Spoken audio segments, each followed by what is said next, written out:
ఓం హరికి ఓం శ్రీ గురుభ్యో నమ. శ్రీ మాత్రే నమ. యూట్యూబ్ ప్రేక్షకులకు నమస్కారము. శ్రీ జ్యోతిష్య నిలయము నుండి కర్కాటక రాశి వారికి గ్రహ అనుగ్రహము ఎలాగ ఉన్నది, 1వ తారీఖు ఆగస్టు 15 వరకు 2024. కర్కాటక రాశి వారికి జన్మములో రవిగ్రహమున్నాడు. శరీర భోగము, అనుకున్న పనులు కూడా ఆలస్యముగా నెరవేరటానికి ఎక్కువ అవకాశాలు ఉన్నాయి. కుజగ్రహము లాభస్థానములో ఉన్నాడు.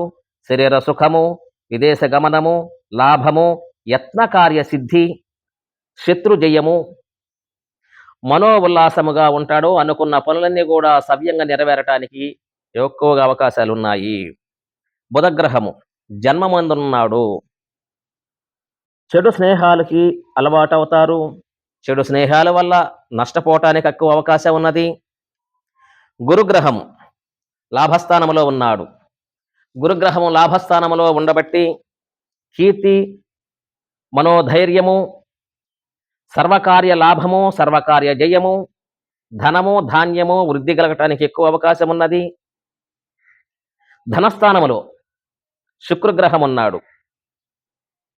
చిత్ర పరిశ్రమ, నాటక రంగము, కళాకారులకు, వ్యాపారస్తులకు, వ్యవసాయదారులకు, రియల్ ఎస్టేట్ వారికి, వస్త్ర వ్యాపారస్తులకు, సాఫ్ట్వేర్ ఇంజనీర్లకు, ఇటువంటి పనులు చేసే వాళ్ళకి మంచి రాజయోగము కలగటానికి అవకాశం ఉన్నది.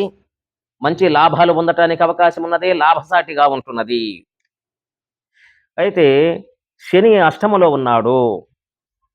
అకారణంగా విరోధము, అధికారుల ఒత్తిడి, కింద వారి చేత సమస్య, పై అధికారుల వల్ల ఒత్తిడిగా ఉంటుంది.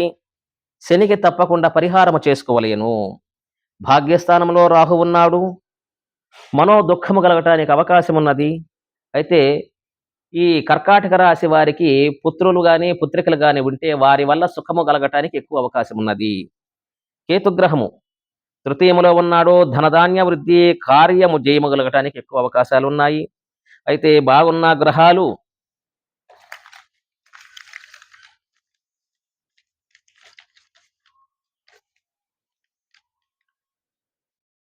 రవిగ్రహము బాగానే ఉన్నాడు.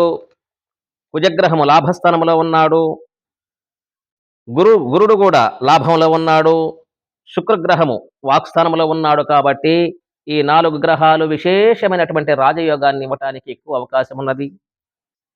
అయితే శని బాగులేడు, బుధగ్రహం బాగులేదు, రాహుగ్రహం బాగులేడు. కాబట్టి ఈ 3 గ్రహాలకి తప్పకుండా పరిహారం చేసుకోండి. మీకు ఈ గ్రహాలకి పరిహారం చేసుకుంటే మంచి రాజయోగము కలగటానికి, చేసే వ్యాపార వ్యవసాయంలో కలిసి రావటానికి ఎక్కువ అవకాశం ఉన్నది. మీకు సందేహము, ఏమైనా అనుమానాలు ఉంటే మా నెంబర్ని సంప్రదించండి. మీకు చక్కటి పరిష్కారం చెప్తాను, రెమెడీ చెప్తాను. చక్కగా పరిష్కారం చేసుకోండి. అదృష్టం మీ సొంతం చేసుకోండి. సుఖినో భవంతు.